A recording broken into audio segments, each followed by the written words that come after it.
Hi అండి. ఈ వీడియోలో మీకు న్యూ పాన్ కార్డ్ మైనర్వి కానీ అడల్ట్ కానీ ఎలా చేయాలో చూపిస్తాను క్లియర్గా. ముందుగా ఏదైనా బ్రౌజర్ ఓపెన్ చేసుకొని పిఎస్సి ఆన్లైన్ అని సెర్చ్ చేయాలి. మొదట వచ్చిన లింక్ మీద క్లిక్ చేసి మీకు ఇచ్చిన ఐడి పాస్వర్డ్తో లాగిన్ అవ్వాల్సి ఉంటుంది. క్యాప్చా కొంచెం కన్ఫ్యూజన్ ఉంటుంది. ఒకవేళ అర్థం కాకపోతే రీఫ్రెష్ చేసి మీకు అర్థమయ్యే క్యాప్చా వచ్చే వరకు రీఫ్రెష్ చేయొచ్చు. ఈ వీడియోని స్కిప్ చేయకుండా చూడండి, అప్పుడే మీకు క్లియర్గా అర్థమవుతుంది.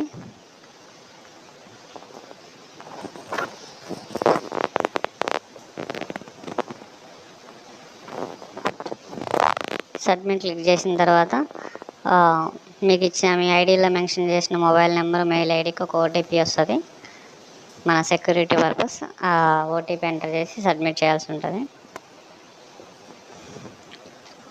ముందుగా లాగిన్ అవగానే మీ వ్యాలెట్లో అమౌంట్ ఉన్నాయో లేవో చెక్ చేసుకోవాలి. నెక్స్ట్ న్యూ పాన్ కార్డులోకి వెళ్ళి pan application for allotment of pan click చేసి ఆన్లైన్ చేయాల్సి ఉంటుంది. మధ్యలో ఎక్కడైనా స్ట్రక్ అయినా మీరు స్టాప్ చేసిన పెండింగ్ అప్లికేషన్ మీద క్లిక్ చేసి, ఒకవేళ మీరు స్టాప్ చేసి ఇక్కడ చూపిస్తుంది ఎడిట్ ఆప్షన్ ఉంటుంది. ఇక్కడ ఎడిట్ క్లిక్ చేసి మళ్ళీ కంటిన్యూ చేయొచ్చు. నెక్స్ట్ డాక్యుమెంట్స్లోకి వెళ్ళి అప్లోడ్ డాక్యుమెంట్లోకి వచ్చి ఇక్కడ డాక్యుమెంట్స్ అప్లోడ్ చేయాల్సి ఉంటుంది. సో ఇప్పుడు ఎంటీ చూపిస్తుంది, ఇంతవరకు మనం ఏం చేయలేదు కాబట్టి ఆన్లైన్ చేసి ఓకే చేయండి.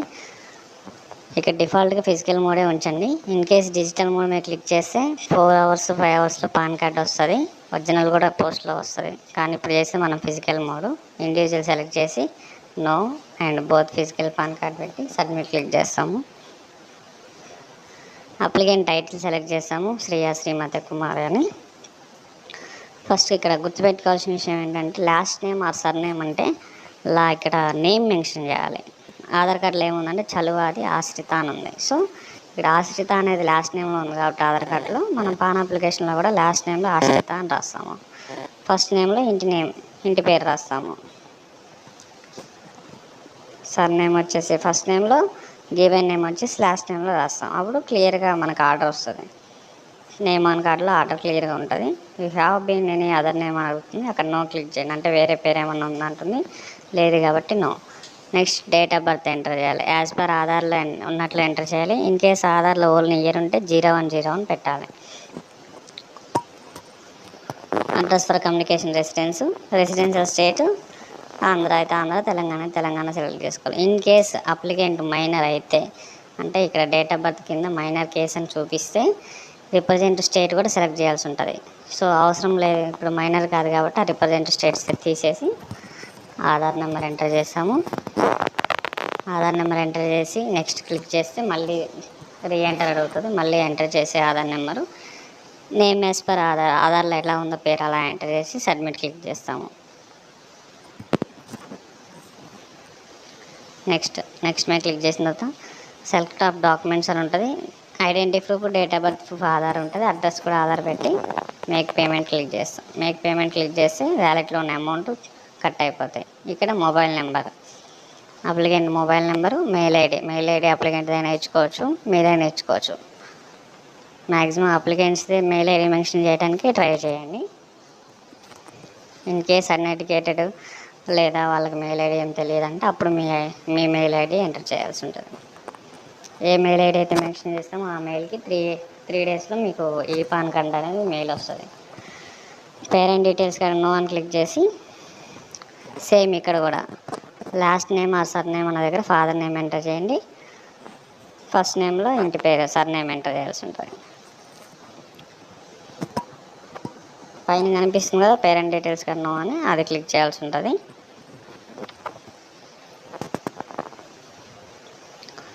అడ్రస్ డీటెయిల్స్ ఇక్కడ ర్యాండమ్గా గుర్తుపెట్టుకోండి. First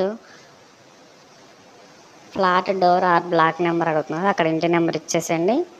name of building or village దగ్గర విలేజ్ నేమ్ ఇవ్వండి.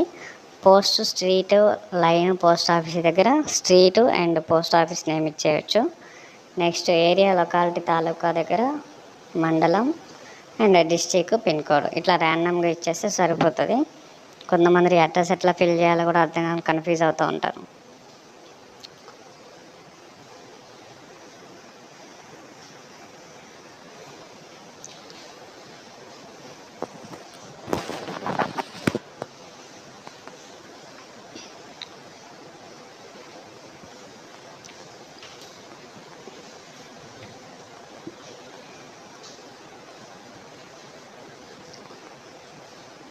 ఇక్కడ ఆఫీస్ స్టేట్ అనేది ఏం అవసరం ఉండదు.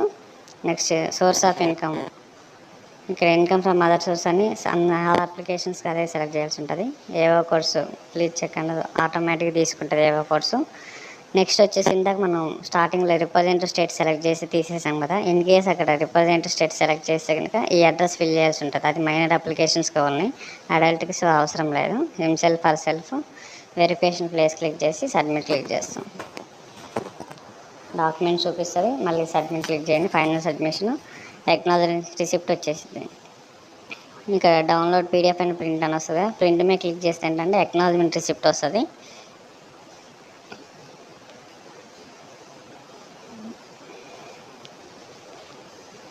నేను పీడిఎఫ్ చేసుకుంటున్నాను, ప్రింట్ తీసుకోవట్లేదు. సేవ్ అని క్లిక్ చేసి ఈ అప్లికెంట్ అంటూ సపరేట్ ఫోల్డర్ పెట్టుకుంటున్నాను. వీళ్ళకి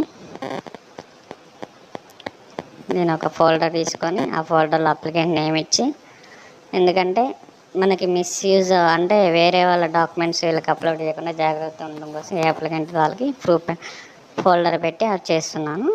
నెక్స్ట్ డౌన్లోడ్ పీడిఎఫ్ మీద క్లిక్ చేసి అప్లికేషన్ ఫిల్ చేసిన అప్లికేషన్ ఉంటుంది అది అప్లోడ్ చేస్తున్నాను. అక్కడ సేవ్ చేసి పెట్టాను. నెక్స్ట్ డాక్యుమెంట్లోకి వెళ్ళి డాక్యుమెంట్ అప్లోడ్ చేయాల్సి ఉంటుంది. ఈ డాక్యుమెంట్ ఎలా అప్లోడ్ చేయాలి ఏంటి అనేది కూడా మేము ఆల్రెడీ వీడియో చేశాను. వీడియో లింక్ కూడా నేను డిస్క్రిప్షన్లో ప్రొవైడ్ చేస్తాను. అవి చూసి మీరు క్లియర్గా చేసుకోగలరు. ఇంకేదైనా డౌట్ ఉంటే మేము మెన్షన్ చేసిన నెంబర్కి మాకు కాల్ చేయండి, మేము సపోర్ట్ చేస్తాము. వాట్సాప్ కాల్ అయినా చేయొచ్చు. వాట్సాప్లో పింగ్ చేసినా మేము మీకు రిప్లై ఇస్తాము. Thanks for watching friends.